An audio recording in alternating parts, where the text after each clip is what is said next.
Ça va vous? Moi je suis en PLS hein. Bien le bonsoir tout le monde, j'espère que vous allez bien. Bienvenue dans cette toute nouvelle vidéo. On crée des concepts sur cette chaîne, c'est fou. En vrai ce serait super sympa que ce genre de vidéo devienne régulière sur la chaîne. Bon, ça demande un peu de budget en vrai. Mais écoutez, on verra bien. Aujourd'hui on essaie un nouveau truc. Je sais même pas trop ce que ça va donner. Mais cette vidéo en fait c'est le résultat de un comics dont je voulais vous parler et un objet que j'ai acheté.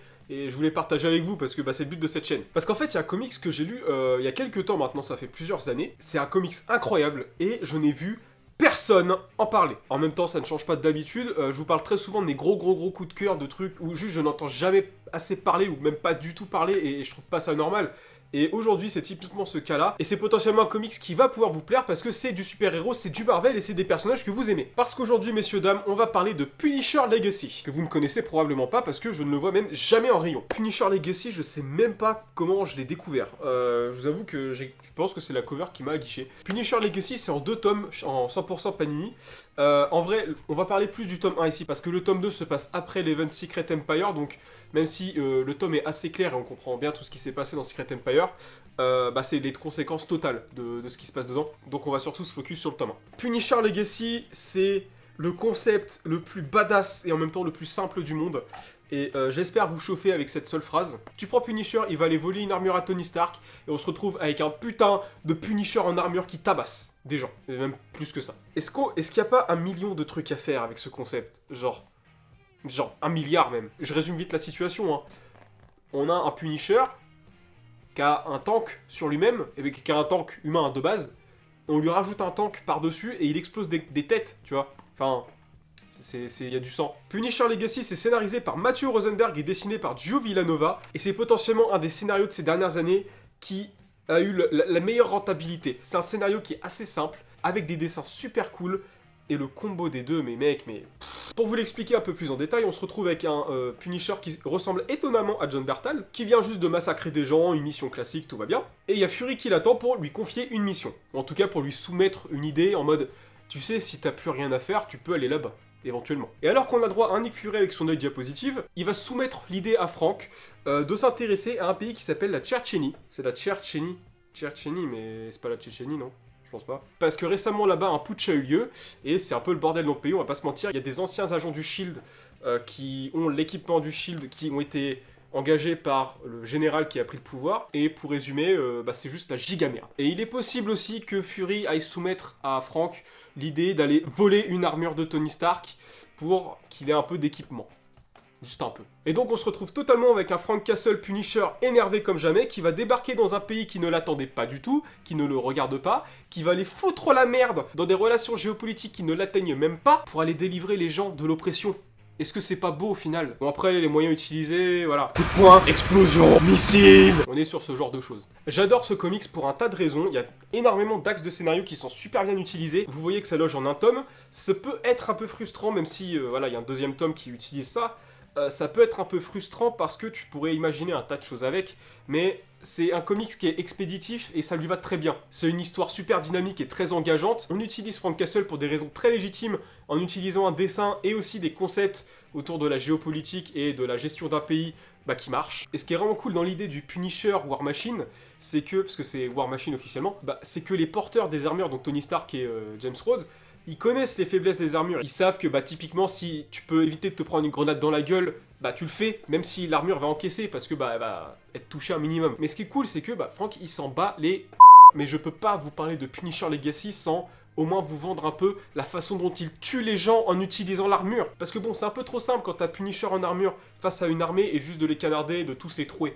Il le fait, mais c'est simple. Typiquement, c'est beaucoup plus sympa de choper un mec par le callback, tu as bien fort comme un homme, et tu fais une pointe dans le ciel le plus vite possible, et c'est les jets de la vitesse qui le tuent. Je vais essayer de m'arrêter là parce que j'ai encore beaucoup de choses à dire, mais j'aimerais que vous découvriez la plupart des choses que ce comics a à offrir par vous-même. Ça mêle de la violence gratuite comme le Punisher sait faire, avec des histoires tout à fait sensées et qui mêlent un contexte géopolitique intéressant, et juste le fanservice de voir un Punisher en armure. C'est pourquoi le fanservice m'a fait craquer. Parce qu'il y a environ un mois, je traînais sur YouTube comme beaucoup de fois. Je sais même pas pourquoi, je me suis retrouvé sur la chaîne d'un américain qui unboxait des produits Marvel Legends, mais c'est des produits à taille réelle. Donc typiquement le gant de Thanos, le gant de Iron Man avec les gemmes à l'intérieur comme dans Endgame. Il y avait aussi le casque de Black Panther. Et donc ce monsieur unboxait tous ces objets-là. Et à un moment, il sort un objet, mec, que Je n'avais jamais vu en fait, je savais même pas que ça existait. Autant vous dire que j'ai immédiatement cherché à l'acheter. Ce produit neuf aux États-Unis coûte 100$.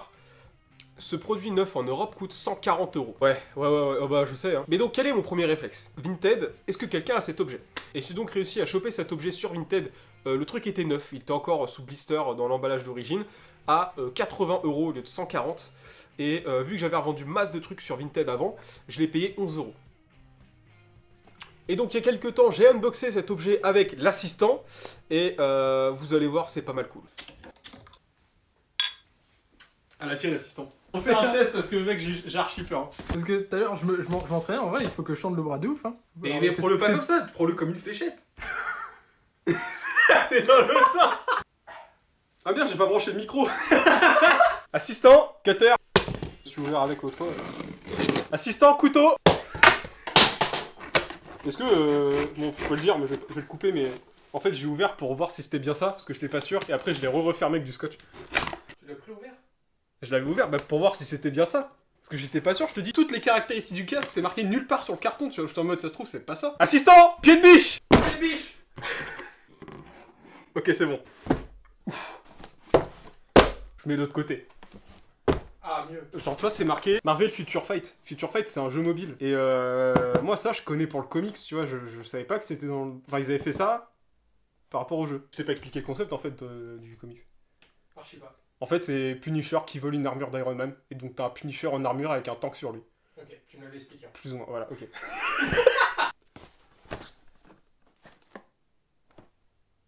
Je comprends pas.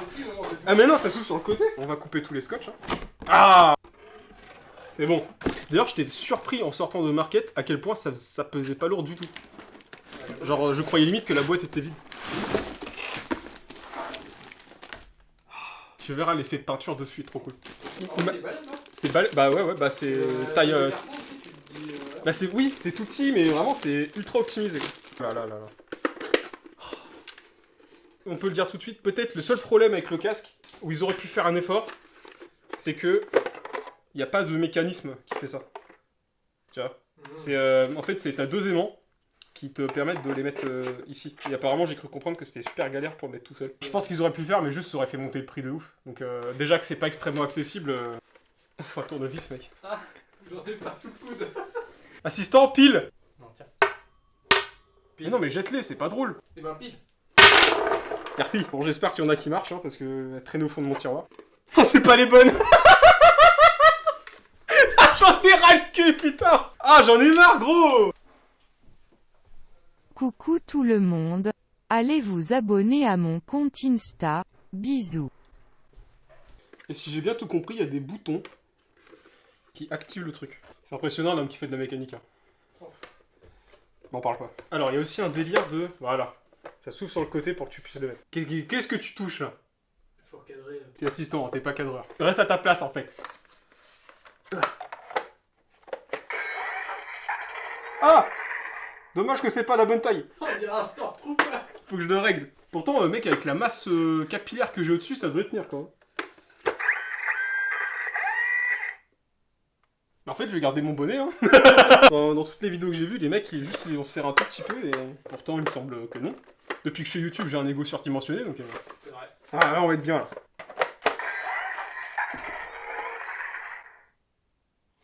Ça pète sa race ou pas? Ouais, vite fait, ouais. Quoi? Bon, je vous cache pas qu'il fait un peu chaud. En vrai, mec, je le partage 24. Hein. Là, ça s'allume, là. Ouais, salut. Là, c'est allumé. Oh, mais rien, mais vraiment, je suis fait pour porter une armure, quoi. Est-ce que je suis pas le premier à boire une bière avec une armure? Maintenant, je vais l'exposer où? Condamné à le porter. En vrai, c'est parce qu'il y a beaucoup de lumière. Là. Ah, du coup, ils sont en couple. Pourquoi il se passe rien? Ah, là, on voit un petit peu. Je sais pas où t'es, du coup. Ouais, du coup, ça fait juste 2 yeux. Armure, il est où? Ça va, vous? En vrai, je peux vous dire un truc. C'est que, tu sais, avoir la vue en mode, t'as le casque au-dessus de ta tête, là, c'est très très stylé, mais ce n'est vraiment pas pratique sur le terrain, parce que là, je me prends un missile dans la gueule, je le vois pas. Ah, j'imagine que j'ai une coupe à la con. Un objet de plus à ajouter à la collection, et... Ah, tais-toi! Un objet de plus à ajouter à la collection, le truc est incroyablement badass, vraiment. Moi, c'est vraiment les effets de peinture sur le bord, en mode, le mec est allé à la guerre avec, quoi. Et ça illustre bien le fait que dans le comics, il s'en bat les de l'armure. Juste, il doit prendre une grenade, il la prendra. Y a pas de problème. On lui trouvera une petite place dans le décor, y aura pas de problème avec ça. Parce que c'est un objet qui mérite d'être vu tellement il est incroyable. Je suis circonspect que ce comics incroyable ne soit pas plus connu que ça. Donc, en plus, c'est 2 tomes 100%, c'est pas très cher, c'est cool. Allez kiffer. Alors, j'espère que cette vidéo vous a plu. N'hésite pas à t'abonner, à liker, à laisser un commentaire pour me dire quel objet toi tu as acheté récemment. On se dit à la semaine prochaine pour une nouvelle vidéo. Ciao!